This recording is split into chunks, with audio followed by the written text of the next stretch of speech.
friends. Peace, Mikkel. My name is Mikkel White. I'm the pastor here at the South Lansing campus of Sycamore Creek Church. Joining me this morning is Teresa Miller. Good morning. We're kicking off a series on science and Woo-hoo! faith. So love science. We love science. It's going to be great. We do have a shout-out question for you. We're preparing for back to school. So would you rather do a group project or a big presentation? Big presentation. It's up to me. I feel like everyone, sink or swim. This is like I don't know if I've heard anybody say group project. We've all been through bad group We've projects. all had that. Oh, okay. John Reich says group project. I don't know. Group project usually means I do all the work. So, anyways, okay. So we have a couple of songs this morning. Would you stand with me and let's sing together this morning?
So we're starting a series this week called God Speaks Science, and our faith teaches us that really God speaks every language, and He's fluent in all areas and discussions and areas of knowledge is what I'm trying to say, and He's also current with every trend, every social media, every topic, and every meme. Facebook, Instagram, and X don't have a thing on our great God. So let's sing this song about our great God.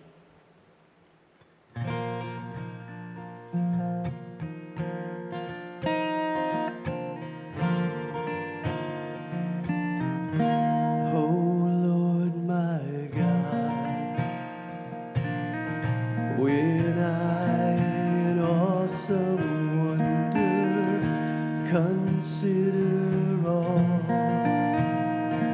the words worlds thy hands have made. I see the stars, I hear the rolling thunder, thy power throughout the universe displayed. Then sings my soul, my Savior God, to thee. How great thou art, how great thou art. Then sings my soul, my Savior God, to thee.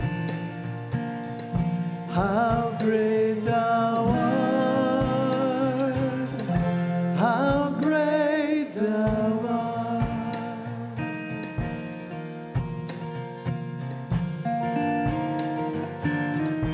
And when I think that God his Son not sparing sent him to die, I scarce can take it in that on the cross my burden gladly bearing, he bled and died to take away my sin. Then sings my soul, my Savior God, to thee. How great thou art, how great thou art. Then sings my soul, my Savior God, to thee. How great thou art, how great thou art, how great you are, how great you are, how great you are, how great you are.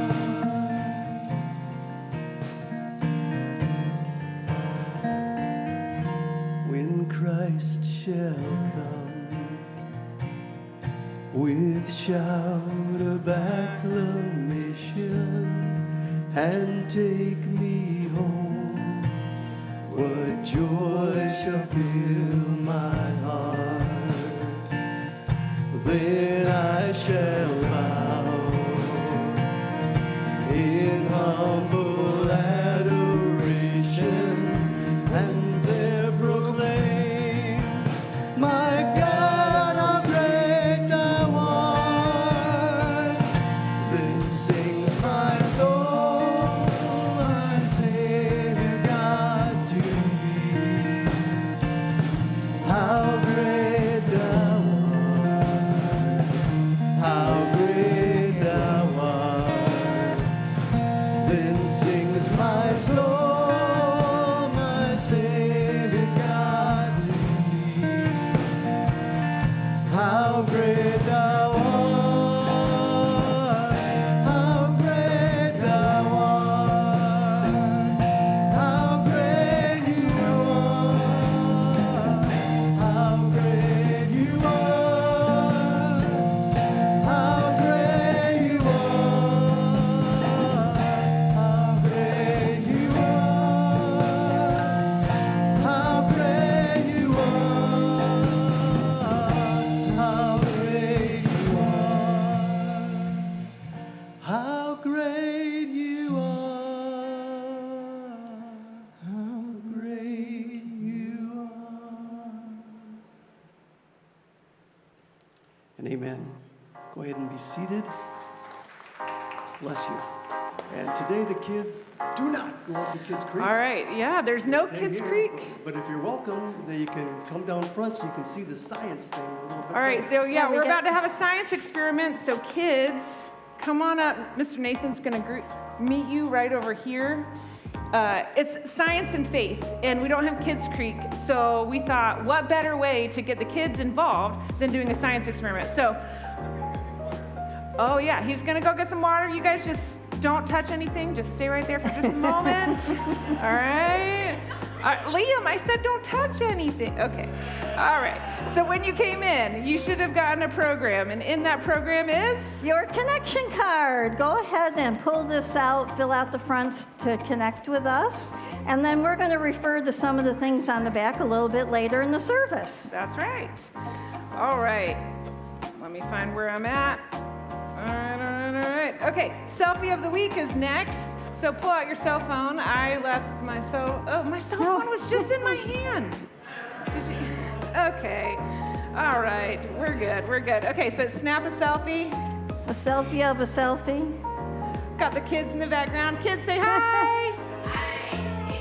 All right, and then post that to your social media with the hashtag SCCMI. You might be featured as our selfie of the week. This week's selfie of the week is Gretchen and Star. Gretchen reaffirmed her baptism last week at Waldemar, so this is her selfie. Julia's there in the background photobombing.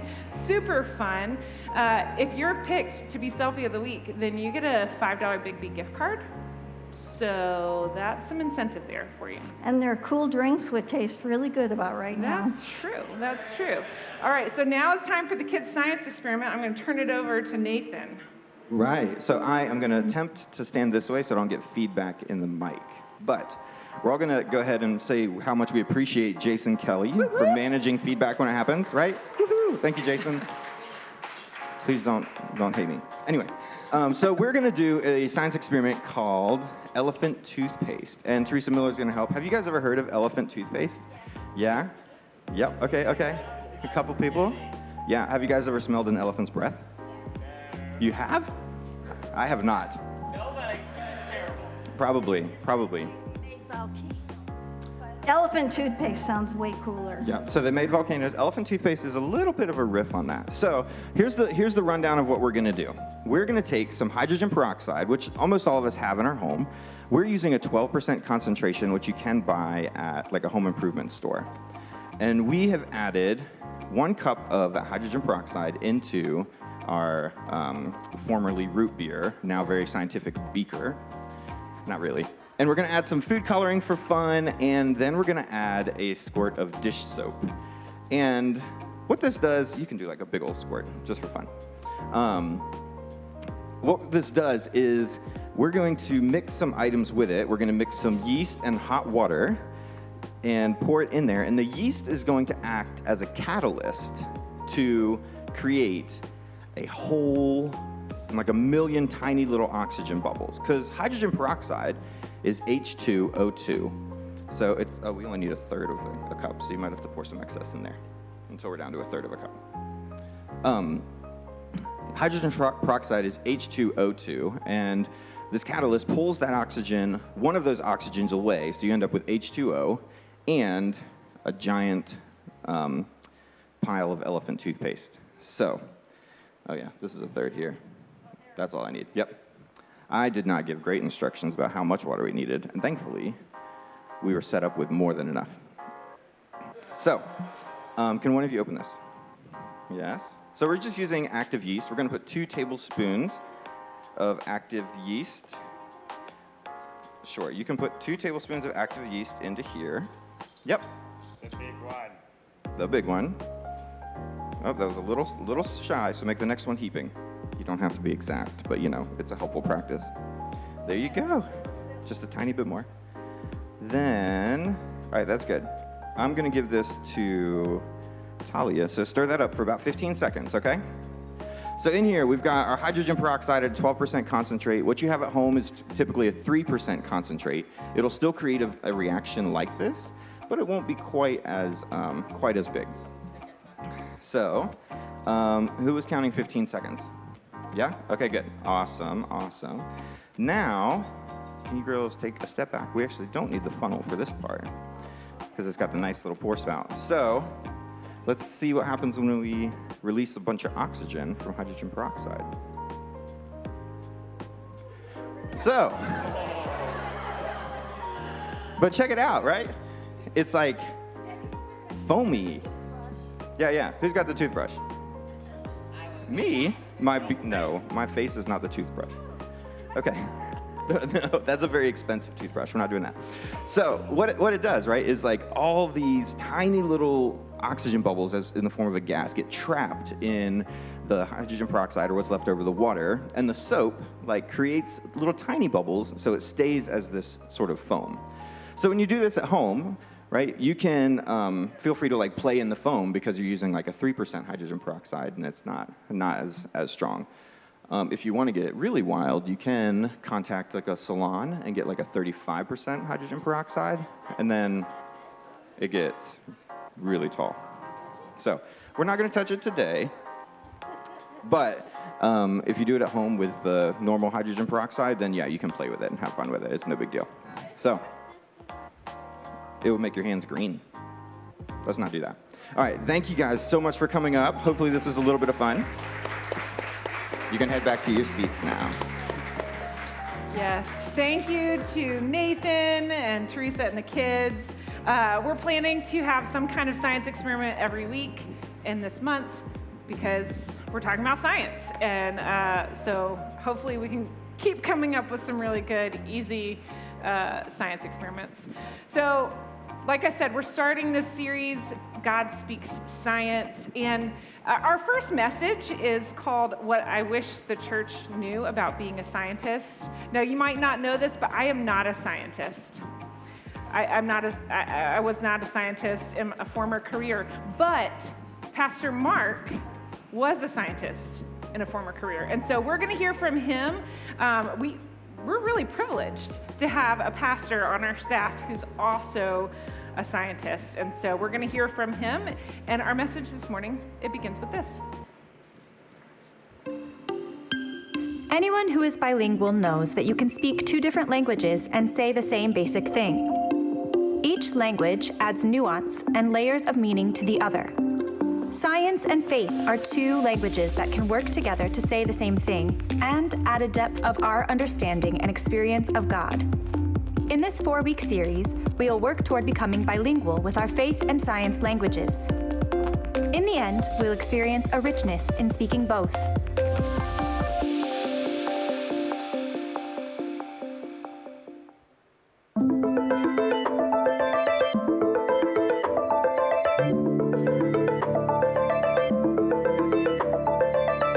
Long-term bisphenol 3 exposure affects the course of p53 null-initiated tumorigenesis in a manner dependent on both the temporal inclusion of high-fat diet in the feeding regimen of mice and the histopathology of the tumor. Whoops, sorry about that. I was speaking science. Because I'm a scientist. Specifically, I'm a cell and molecular biologist with a specialization in physiology. I've done experimental research. I've applied for and received grant funding for my research. I've written scientific papers. I'm an author of 22 peer-reviewed journal articles. Those represent original research that has been reviewed by my peers and colleagues. And 2 review articles, those represent a synthesis of ideas and data from my field. I've taught biology and biochemistry classes at the college level. Now, as a pastor, I'm no longer doing most of those things that I just mentioned, and yet I'm still a scientist. Like many of the most complex human endeavors, for example, parenting, the life of a scientist is not just an occupation. I am a scientist. It's much the same way a good parent can't set aside being a parent. You'll always be a parent, no matter the setting or circumstances, or even if your kid isn't in the room, you're still a parent. Because being a scientist is as much about being as it is about doing. Being a scientist is as much about a particular way of being formed as a person as it is about a set of activities or even skills that you develop. Training in science is an induction not as much into a particular worldview as it is a kind of posture or stance toward the world, toward one's fellow human beings, and toward everything that I do.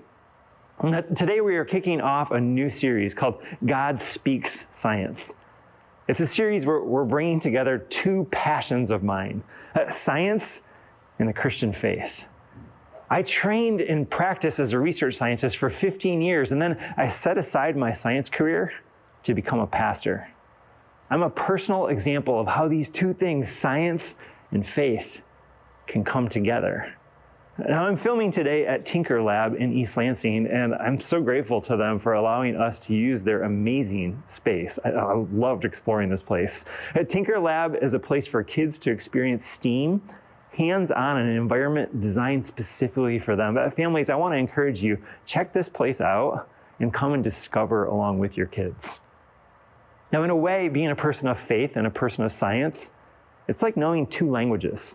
And anyone who is bilingual knows that you can speak two different languages and say the same basic thing. But each language adds nuance and layers of meaning to the other. Now, sometimes the differences between two languages can actually help sharpen our thinking and our understanding. And science and faith are two languages that can work together to say the same thing and to add depth to our understanding and our experience of God. So in this 4-week series, God Speaks Science, we'll work toward becoming bilingual with our faith and science languages. And in the end, our hope is that we'll experience a richness in speaking both languages that draw us closer to God. Because God is, after all, the creator of everything, including science and everything that we discover through science. Now, all too often, faith and science are seen to be at odds with one another. And this is often because the language and ideas of faith or of science have been weaponized. And as a result of this conflict, many people who don't believe in God have been ushered into atheism through their understanding of science. There's also a lot of hurt and pain and abuse from churches, which brings a certain appeal to a worldview that leaves the church and its belief in God and all the messiness behind. I think this conflict is tragic. It's tragic for scientists who miss out on knowing the God of the universe who created and sustains all life. And it's tragic for followers of Jesus who miss out on the amazing complexity of our world and the incredible knowledge of our world that's available to us through science. When we talk about faith and science, we tend to focus on the cognitive content of both endeavors. The truth claims and the worldviews that are a part of these two crucial aspects of modern human life. Truth claims and worldviews are important matters. And in this series, we will not diminish them. Don't worry, we're getting to those. At the same time, though, there are inevitable limits to what anyone, even a scientist pastor like myself, can do to constructively integrate the vast knowledge content of science with the content of the Christian faith. Scientific content is now so vast, so rapidly expanding, that scientists can't pretend to be an expert in anything but a tiny portion of science that they study. And we're going to do our best in this series to bring together the best of faith and the best of science to hopefully draw us closer to God's truth. In this series, we'll talk about what I wish my church knew about being a scientist. That's today. We'll talk about reading the Word in the world. We'll talk about original sin in science. And finally, we'll talk about where humans come from. Now, today, I'd like to share with you some content from Andy Crouch. And Andy Crouch is a Christian writer. He's a musician. He's a deep thinker. And his wife, Catherine, is an experimental scientist. Andy Crouch's content is about what he wishes pastors knew about being a scientist. I've adapted that, and I've adapted it to present it to all of us about what's helpful to know about the practice of science.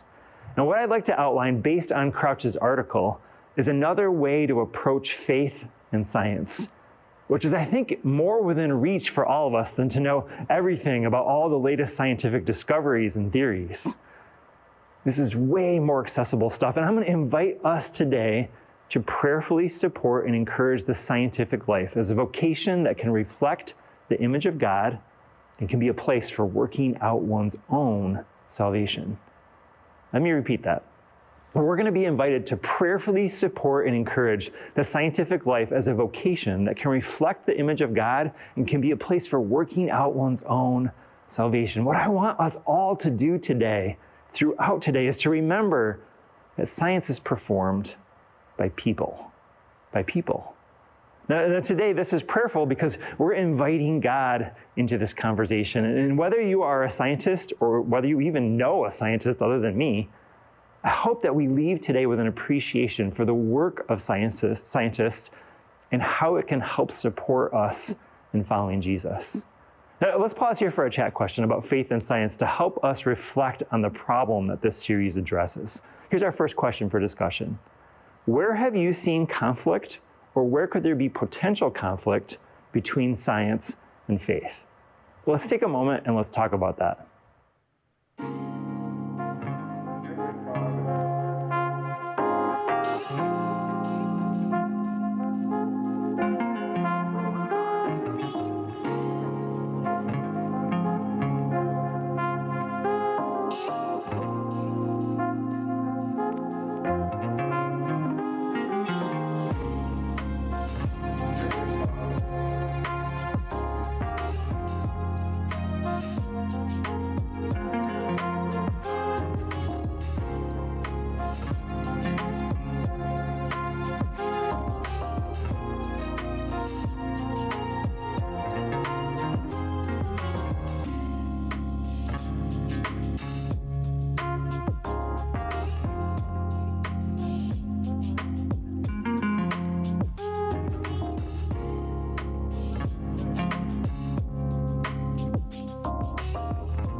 Understand.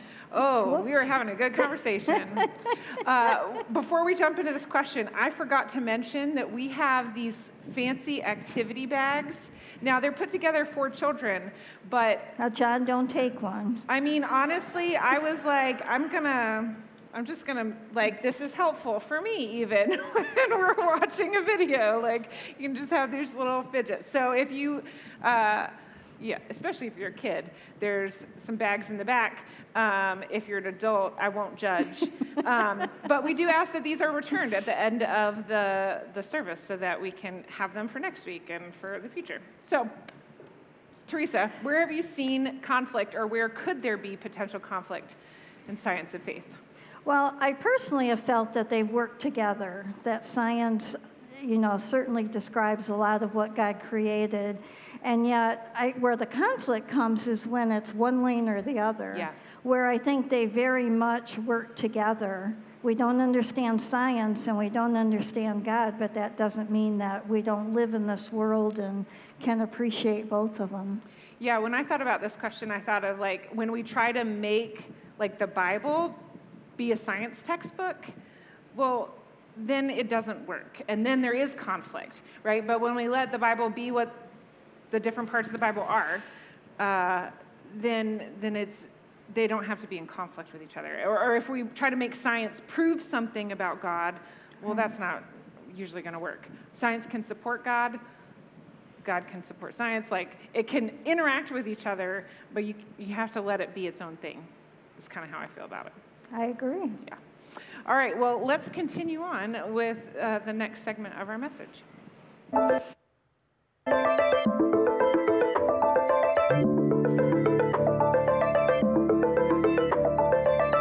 Science is both fulfilling, like many vocations, and it's frustrating. So today, as we talk about the life of a scientist and how it integrates with faith, I'm going to start with the fulfilling parts of the life of science, and then we'll get to the frustrations. So the fulfilling life of a scientist involves delight and wonder. If there is one personality characteristic that's shared among the vast majority of scientists that I've met, it's delight. There's something about science that attracts people who are fascinated and thrilled by our world. Now, to be sure, scientists may be delighted by things that others of us are not even familiar with. Their area of expertise might be odd or even incomprehensible, like the intricacies of protein folding, or the strata of Antarctic ice cores, or the properties of Lebesgue spaces. I know about the first two things I just mentioned. I know nothing about Lebesgue spaces. I don't know about you. But those sound fun, though, don't they? Like really intricate, amazing areas to study. You see, the specificity of the scientist's delights is one of delight's secrets. Like love, delight is always most potent when it is particular. It's certainly possible to find lawyers who are delighted by the law, dairy farmers who are delighted by cows, lumberjacks who just love trees. But my experience is that your chances are much better that when you meet a scientist, that you will find that they are absolutely delighted by the tiny part of the world that they study from day to day. I know for myself, well, I could bore you to tears with tiny details about the intricacy of the mammary gland. Sounds fun, doesn't it? And for most scientists, delight is matched by wonder. There's a sense of astonishment at the beautiful, ingenious complexity to be found in the world. This is not the wonder that comes from ignorance, like, I wonder how a light bulb really works. No, this is a wonder that comes from understanding. A wonder that comes from understanding. Indeed, as we progress further into humanity's scientific area, we've been able to totally disabuse ourselves of a mistaken early modern notion that the more the world became comprehensible, the less it would be wonderful. It's the opposite. It's not true at all. Just ask a scientist. You see, the world becomes more wonderful the more we know. And what we learn from scientists is that wonder grows as understanding grows. Indeed, wonder only grows if understanding grows. For example, if we replaced our childhood awe of lightning with an explanation like, well, it's nothing but a transfer of voltage across a highly resistive material, well then perhaps the world will seem like a less wonderful place. But for those who actually pursue knowledge about lightning, of electromagnetism or cloud formation or weather systems or climate, well, they end up being more in awe of the lightning than they were as children. And this is surely one of the remarkable features of our amazing universe, that the more we understand about it, the more we are in awe of its beautiful elegance and simplicity, and at the same time, its humbling complexity. And here is where our faith can be a part of delight and wonder. Now, to be sure, many scientists do not see our wonderful world in the way that most Christians would hope for. That's certainly true. For me and for other scientists, though, who are followers of Jesus, wonder is a stepping stone to worship. O Lord my God, when I in awesome wonder consider all the works thy hands have made. Now, I sing those hymn lyrics in my head, and at that moment, I'm ascribing my awe and wonder for the world to a creator whose worth the creation reveals. The psalmist writes, the whole earth is filled with awe at your wonders. Where morning dawns, where evening fades, you call forth songs of joy. Songs of joy are worship. And whether or not you are a scientist or care at all about science, you can join in this wonderful endeavor of delight and wonder about our world that gives way to worship. The fulfilling life of a scientist involves delight and wonder. And it also involves intellectual humility. Now, I doubt that humility is among the first traits you think of when you think of scientists. And I'll admit that some scientists exhibit a combination of confidence in their own intellect and, well, certain limitations in their social skills that can make them seem abrasive, if not downright arrogant. A few scientists have made a very public career of intellectual overreaching, including in matters of science and faith. And we've fed on that through our media consumption and our clicks. We love to read and hear about conflict. But in my own experience of meeting hundreds of scientists across many different scientific disciplines, is that overreaching is much more the exception for scientists than the rule. If intellectual humility is essentially a willingness to admit what you do not and cannot know, science cultivates humility like few other pursuits in life can. There are a few other pursuits where you so often find out that you were wrong. Here's the thing, scientists are wrong all the time. Now, thus being wrong is part of the language of science, and even a halfway decent scientist will readily acknowledge this, that we're wrong all the time. We often tell the story of science through its high points, the discoveries and the confirmed theories that then won someone a Nobel Prize and launched new eras in technology. But the actual practice of science, for nearly every working scientist, what involves far more failure than success. And this is especially true for experimental science, the kind that requires the most direct interaction with the difficulty and the complexity of our reality. On most days in most labs, the data doesn't add up. The science software has an untraceable bug. The laser is on the fritz, and well, all the cell cultures have been contaminated when the undergraduate research assistant sneezed. That last one's actually happened to me.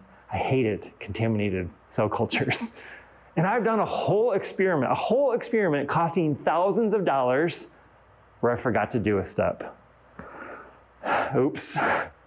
And while each of these everyday setbacks requires immense amounts of patience and persistence to overcome, they're only the every ordinary version of the perplexity that begins early in the study of science. Every scientist in the process of their training has to repeatedly discover that their intuitions about the world are simply wrong, or at the very least, incomplete. Even great scientists have come up against the sheer oddity and unpredictability of the world. Albert Einstein, for example, never fully accepted the uncertainty at the heart of quantum mechanics, which is something that is now universally accepted by physicists.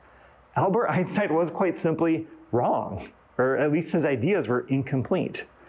Regular confrontation with the limits of one's own knowledge and skill is not to be taken for granted. Social sciences and the humanities deal with matters of such a variability and complexity that it's often difficult to say conclusively that anyone or any theory is entirely wrong. Now, for example, Marx and Freud are two big names in the social sciences. They had grand theories that, well, they may not seem nearly as plausible as they once were, but there are still multitudes of people following their lines of thought without losing the respect of their intellectual peers. But Ptolemaic cosmology or Lamarckian evolution now have, well, quite simply, they don't have any followers because the sun doesn't revolve around the earth, and characteristics that organisms develop during their lifetime are not passed on to their offspring. Both those scientists have been proved wrong beyond a reasonable doubt. And the pathway of science is littered with discarded ideas and understandings. That's totally normal. So who is likely to be more intellectually humble? Someone who early in her training and daily in her work learns that her assumptions have been wrong, or someone who can always argue his way out of any intellectual predicament? Now, you may have heard of something called grade inflation, where undergraduate grades in colleges keep going up. Now, that's much less pervasive in the sciences, where you can't cajole your way into an A. It's an incredibly humbling discipline. As Andy Crouch puts it, the honest and humbling truth is that there is likely more intellectual humility in the average physics laboratory than the average theology classroom. Ouch. That's a tough truth right there. And maybe it's true of churches as well. And maybe this is where people of faith can learn something from science. Science at its core is less about what we do know, and it is more about curiosity and humility about what we don't know. And maybe all of us as followers of Jesus can learn to be a little more humble and a little more curious about our knowledge of faith and of science. And that brings us to the things that non-scientists might understand the least about science. And that's this final thing, that the fulfilling life of a scientist involves collaboration. That's right. The best science is done in community, in collaboration. Popular culture, perhaps inevitably, has a hard time portraying this accurately. You see, we tend to imagine a solitary scientist toiling alone in her lab long after midnight. And that's a fantasy. It's totally a fantasy. It's a terrible science. In fact, a solitary scientist is a mad scientist. Real, that is sane, scientists collaborate. They work closely with one another, with peers, with advisors, with students. Nearly all scientific work today is intensely collaborative in a way that is foreign to nearly any other academic discipline, emphatically including theology. The most celebrated theologians, and pastors too, mostly write books with only their name on them, while the most celebrated scientists, they co-author papers with dozens of collaborators. Here's a fun fact for you. It's been 32 years since a single individual won the Nobel Prize in physics. With the collaborative practice of science come the joys as well as the challenges of managing many people's priorities, expectations, egos, abilities, and limitations. Here's something about scientists that might surprise you. The most highly successful scientists have strong social skills. That's right. But let me clarify that bold statement a second. Scientists are not always the smoothest customer at the dinner party, but they have something more important. They have a genuine interest in people. They have reserves of patience and generosity, and they have the ability to build and sustain teams that can survive the frustration of day-to-day research. Those are strong social skills. And so guess what skills I bring to pastoring that I developed as a scientist? Maybe you've guessed it, it's what I just described, a genuine interest in people, reserves of patience and generosity, and the ability to build and sustain teams that can survive the frustration of day-to-day church work, which can also be frustrating. A community of people that work side by side, motivated by delight and wonder, characterized by intellectual humility and a willingness to admit they have been wrong and change direction, who together help one another bear the frustrations of work in a broken world. To me, that sounds something like the church. And it sounds like something the church ought to celebrate and perhaps even, if we're not doing it already, emulate. Let's pause again for a chat question to think about the fulfilling life of a scientist. Here's our next question for discussion. What is one part of the fulfilling life of a scientist that resonates with you, and why? Is it delight and wonder, intellectual humility, or collaboration? Let's take a moment and let's talk about that.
All right, so in listening to him, I thought, well, I guess scientists might prefer group projects over big presentations. They probably do. Yeah.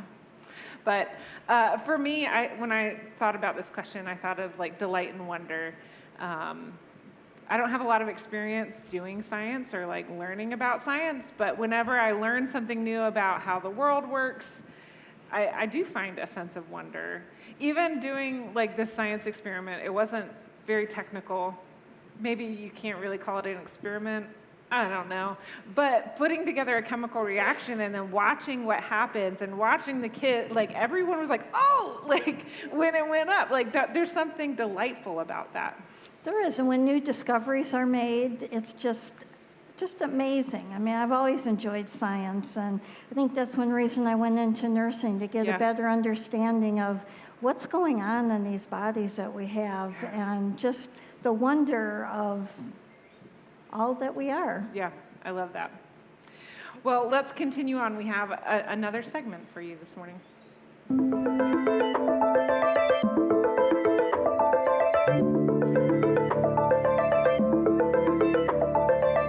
The this is where we are missing something when we view science and faith as in conflict.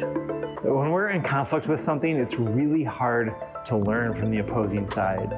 I've emphasized some of the good of science and what we can learn from it as followers of Jesus. Let's be clear though, the world of science also has its shadow side, and this too forms the life and work of scientists. It's not all fulfilling. So let's take a brief moment to learn from the shadow side, the frustrating side of science. You see, the frustrating life of a scientist involves competition. So just as powerful and real as the cooperation within research groups is the competition between research groups to be the first past the post with new discoveries. The currency of the academic scientific world is publication. And only the first group to submit its results can publish in the field's most prestigious journals. Science is publish or perish. And science celebrates novelty and whoever gets to the finish line first. The history of science is filled with simultaneous independent discoveries. Did you catch that? Let me repeat that. People discovered the same thing at the same time without interacting with each other. There's this race to be first because, well, then your name, right, is on the discovery. But the process of discovery is as much about a result of others' prior work and mysteriously important social conditions as any one person's or group's pure genius and how hard they worked. And so in a better world, that insight might limit and control our ambitions to be unique and first. But our scientific world, if anything, it brings out the worst in competition. And it emphasizes competition, since it's likely that whatever you are working on, some other group is probably also tantalizingly close to snatching the prize. Now, competition can be healthy. Most of us need it to reach the highest level of performance we're capable of. And when competition is healthy, it's exhilarating, even for those who do not finish first. But competition is most healthy when it occurs in an environment of abundance, where everyone knows they stand to gain by entering the race itself. Consider the joy, the satisfaction, and camaraderie at both the beginning and the end of a typical triathlon. People love it.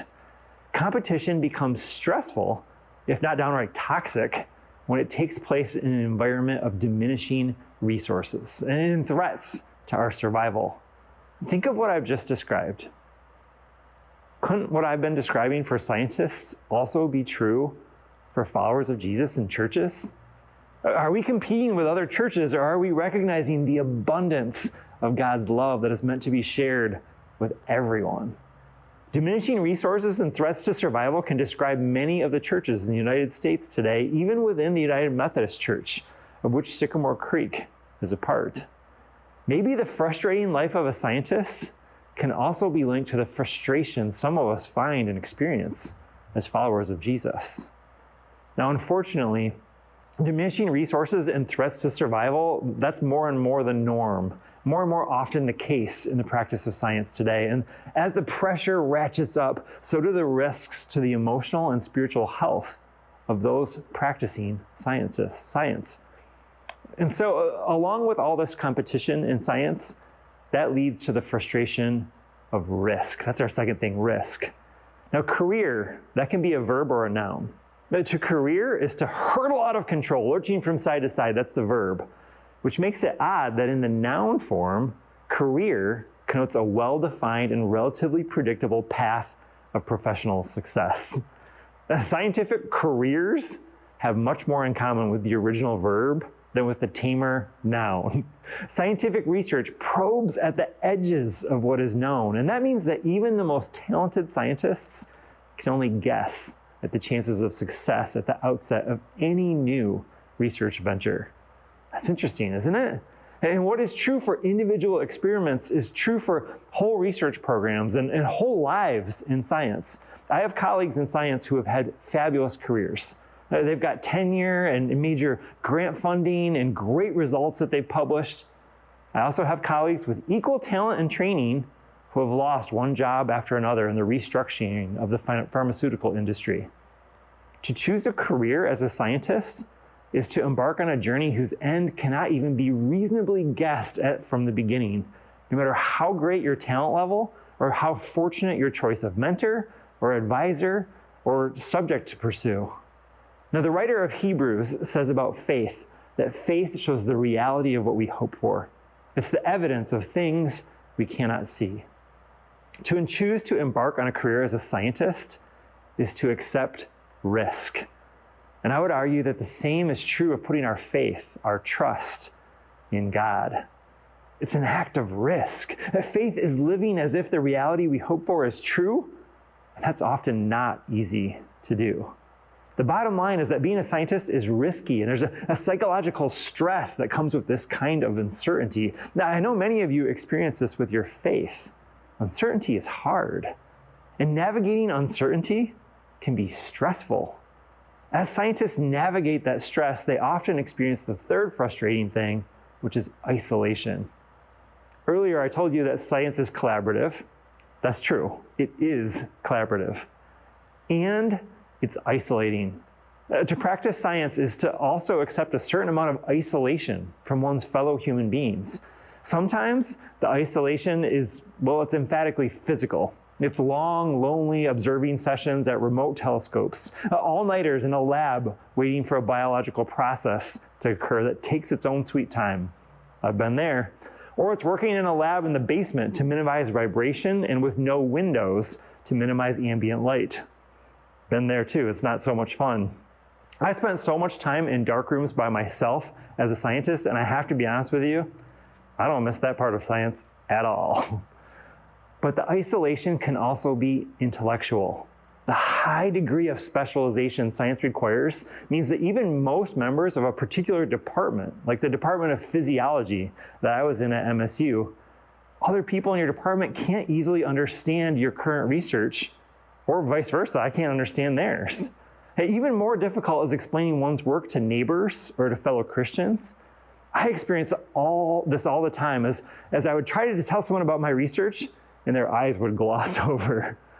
This isolation is all too often compounded by intimidation because most average people find science, and especially the mathematics necessary for the physical sciences to be, well, it's perplexing and confusing, and most people are just glad to be done with science in school as soon as they could.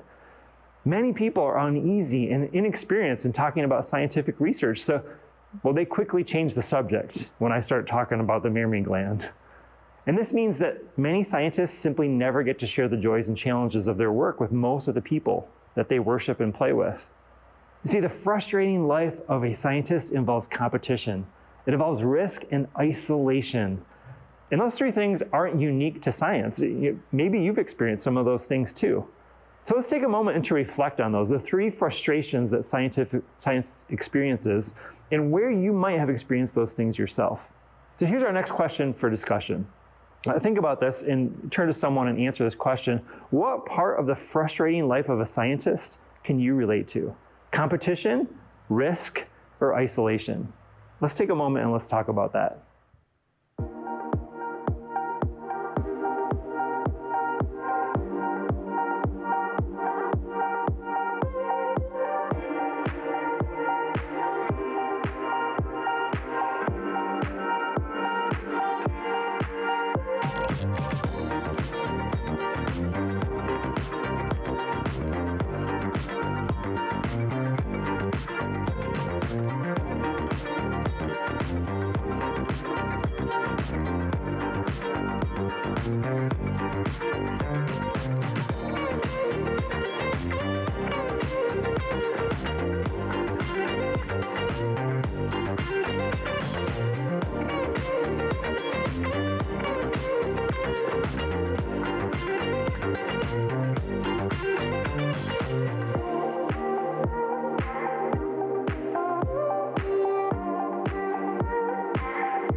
So I thought about this.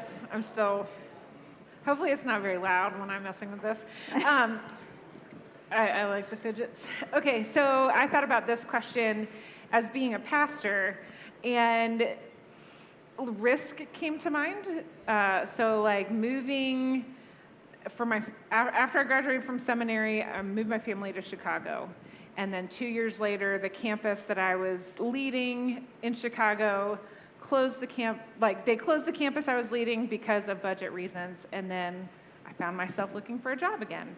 And came here, and that felt like a risk to like move again and like restart and like all the things that come when you move. So that felt kind of risky. And then there's an isolation part of it where if I'm like meeting someone for the first time and we're having like a normal conversation and then they're like, oh, what do you do? I have this like pause moment in my own self, because I'm like, I know that as soon as I tell them I'm a pastor, they're going to like apologize for like their language or whatever, and then they're going to get weird and feel like I'm judging them, and then it's like, oh no, I just want We need to come up with a definition that you can say. I know, I can be like, I'm a community organizer and a motivational speaker, and then they won't be weird about it. How about you? I think the competitive nature, everybody's pushing to get ahead and, make the steps through to the next job or the next degree, and wanting to be first and that sort of thing. Like climbing the career and getting You ahead. can't just stay where you're maybe comfortable and do the very best. Yeah. You have to keep climbing. Yeah. I bet we can all relate to different parts of this in our own lives. Well, we have one more segment, so let's continue on and hear what Pastor Mark has to say.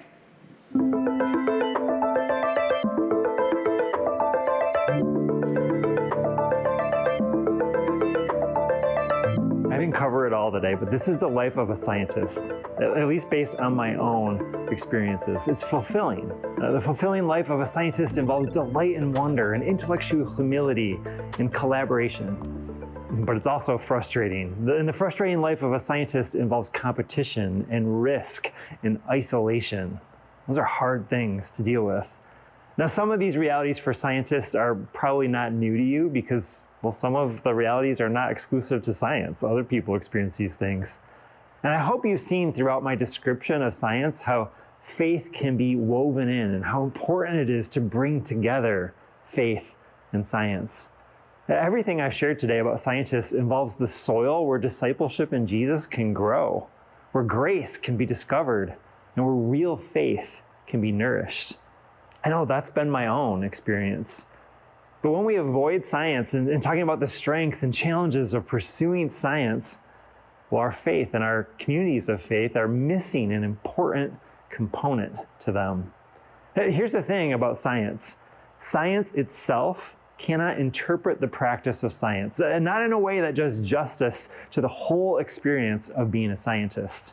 Answering the questions of why it is a genuine human calling, or why it is potentially full of temptation as well as potentially full of grace, or why it can produce such delight and such difficulty and frustration. And why not? Well, because those are theological questions. But more immediately, they are ministry questions requiring people of faith to come along scientists with resources from outside of science itself. I'm so grateful for the community of Sycamore Creek and for the people who came alongside me to minister to me as a scientist. Ministry is a human vocation. It's a calling that we all can participate in. And the most fruitful ministry always is engaged with very real, concrete communities and people. I've shared fulfillments and frustrations today because I want to remind us all that science is personal. It's made of scientists who are human beings created in the image of God. And when we ignore the personal component of science, the people who are behind the science, behind the ideas, behind the theories, behind the hypotheses, and we engage science as if it did not have tremendous implications for the personal life of scientists, well, the loss is greater for us as people of faith than it is for science itself. Let me take a moment and unpack that. Scientists do not do less valuable science if they set aside questions of theology. To the contrary, science is a specialized discipline of investigation. And this is precisely what theology and Christian ministry are not. We could say that most academic disciplines seek to know everything about something. And in contrast, theology claims to know something about everything. As followers of Jesus, we owe the world as comprehensive an accounting as is possible given our human limitations. Our ministry as Christians cannot afford to ignore whole fields of endeavor, especially ones that both deliver such important and helpful information about the world and that impinge so directly on the lives of the people who practice them. We lose something as followers of Jesus when we ignore science and the scientists who practice science. And if there's one thing that we as followers of Jesus ought to insist on when we approach questions of science and faith, it's the importance, it's the primacy of people. The people, the image bearers of God who practice science, and the people who are affected by the practice of science. As we engage ideas throughout the rest of this series, God Speaks Science, I want to start today by reminding us that scientists are people. And that we, the church, we can minister to them. You can do this, I can do this. We can together prayerfully support and encourage the scientific life as a vocation that can reflect the image of God and can be a place for working out one's own salvation. You all have done that for me. And that's why I became a pastor. A faith community that supports scientists is literally life-changing. And I hope I'm a better pastor today because of my scientific training. I bring my scientific training and experiences to our community, our church, and I hope our church is better for it. I want to invite you to join with me in supporting and encouraging the scientists among us, like you've done for me, that they might better know and follow God. Amen. Amen. I'm so thankful to have Pastor Mark on our staff, like part of our team, who can share all of that. I feel like I have a better understanding of what a scientist does, and I'm really thankful for him. And that nice combination. It's not just one lane. Right, right. So we're going to pull out our programs again. We would love to connect with you. We think that maybe you're here and you'd like to connect with us. By the way, this program, it changes every month. And so if you're wondering what's going to happen this month, you could read that. On the back of the connection card, go ahead and look at it. Next week, we are going to be doing totes for teachers, so I encourage you this week to go out shopping. I looked up, and one of the things they're wanting are sharpened pencils. Who knew that those were out there? Pre-sharpened pencils. So Ticonderoga at BJ's are $7.99 for 72 of them, so buy a bunch of them. But go ahead and check the things. There's also a place that you can put prayer requests for things that are heavy on your heart. And when you've got this completed, go ahead and put it in the blue buckets at the end of the aisle.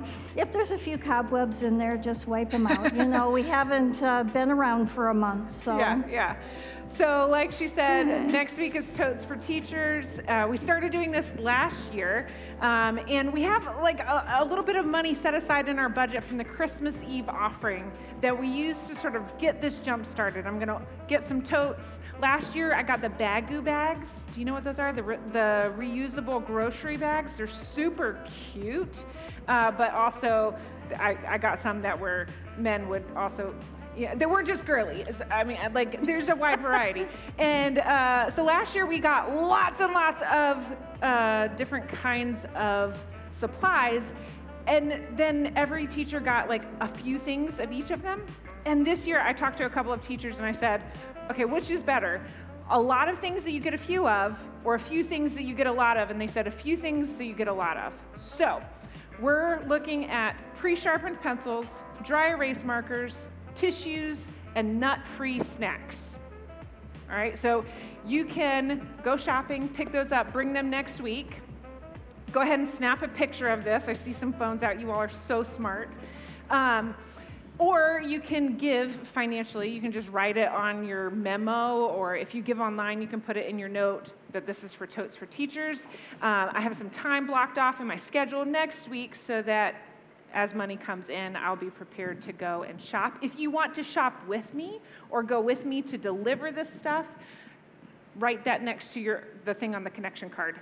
But we'll have pizza next week and have a chance to put these totes together for our teachers. We're supporting Mount Hope STEAM School. Of course, they're typically right across the street from us, but they've been rebuilding that school for a couple of years. So whenever they get that school built, we're going to have to be part of the we should go to opening, the grand opening and something. some kind of celebration for them. That would really but fun. I think it's still a couple years down the road. I think it's not going to happen this year. I think that's a safe bet.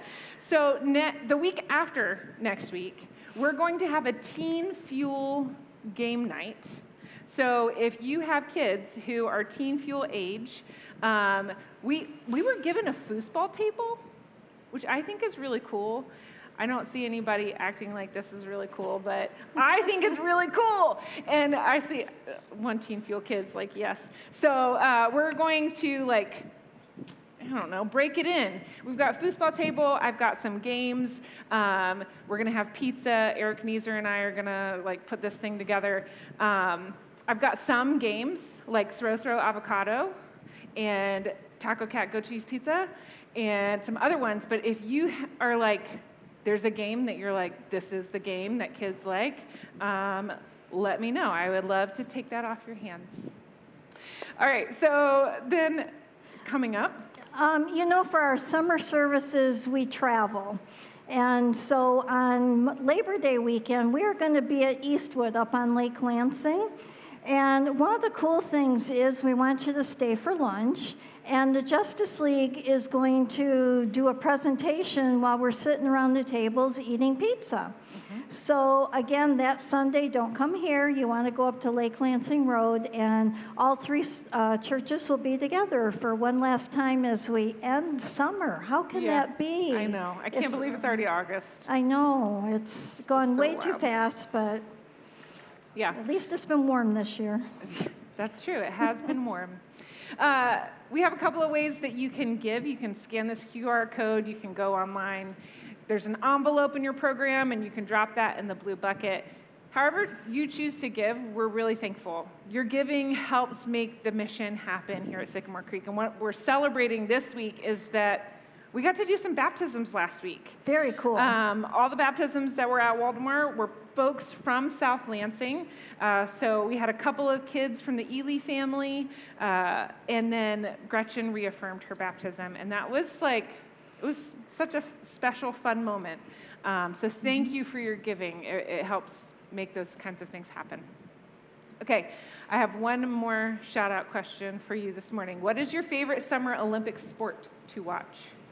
Gymnastics. Volleyball, gymnastics. Everybody's quiet. Is anybody watching the Olympics? I haven't been NBC all day long. Yeah.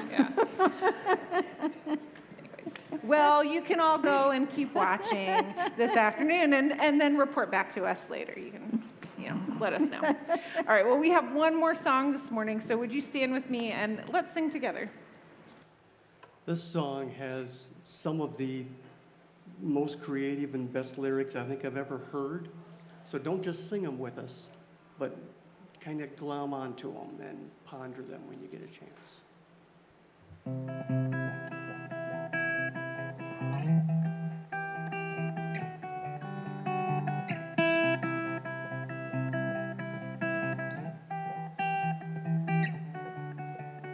God of creation, there at the start, before the beginning of time.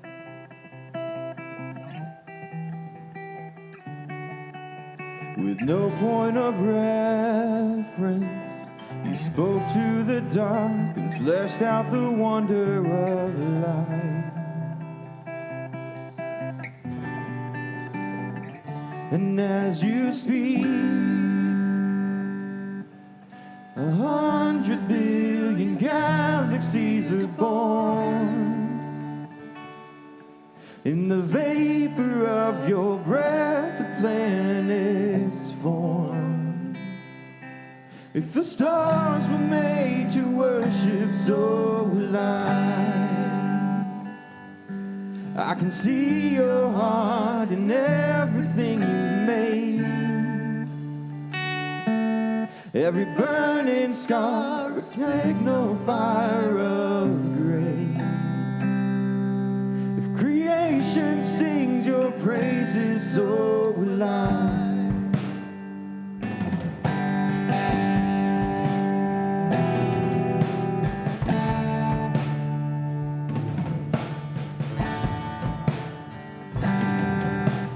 God of your promise, you don't speak in vain, no syllable empty your voice.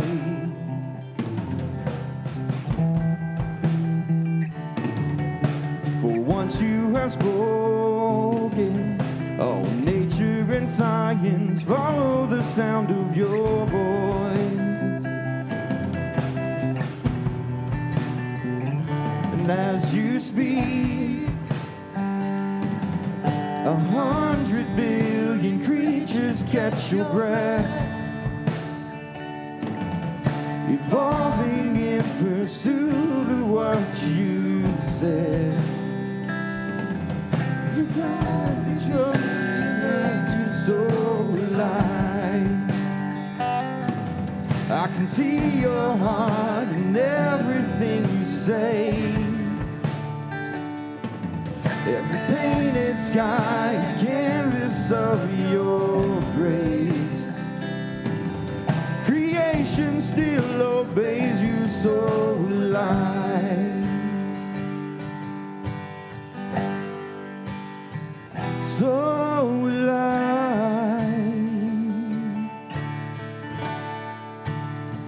So alive.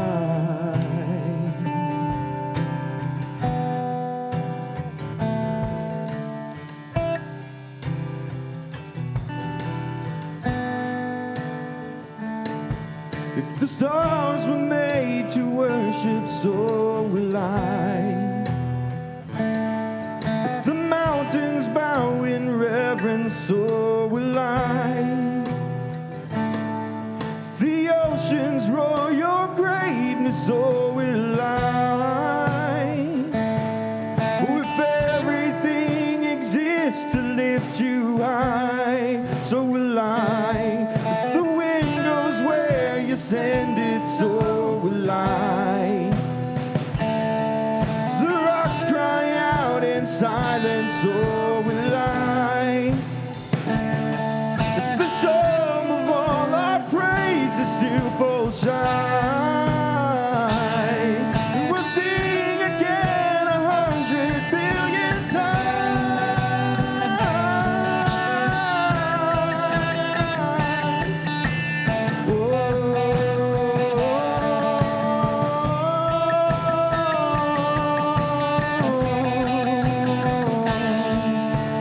God of salvation, you chased down my heart through all of my failure and pride.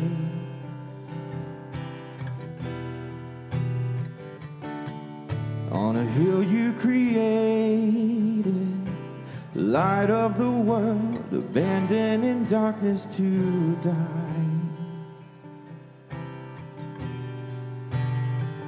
But as you speak, 100 billion failures disappear. We lost your life so I could find it here. If you left the grave behind you, so will I.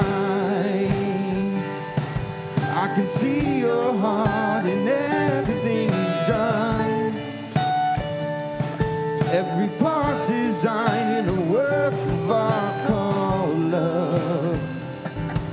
If you're glad that you surrender, so will I. I can see your heart in every different way. Every precious one, a child you died to save. If you gave your life to love them, so will I. Like you would again 100 billion times. What measure could amount to your desire? You're the one who never leaves the one behind.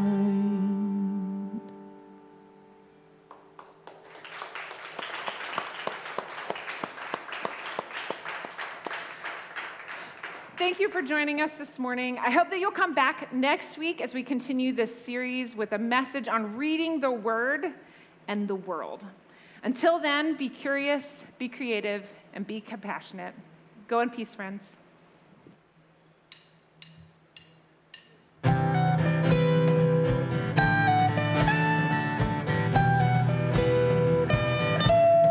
It's all yours, the day and the night, the earth and the sky. God, it's all yours, every breath we're taking in, we pour out again in worship.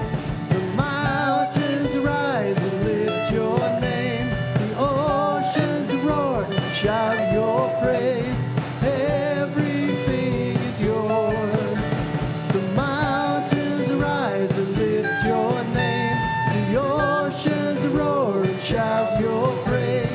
Everything is yours. Yes, everything is yours. It's all yours, the day and the night, the earth and the sky. God, it's all yours.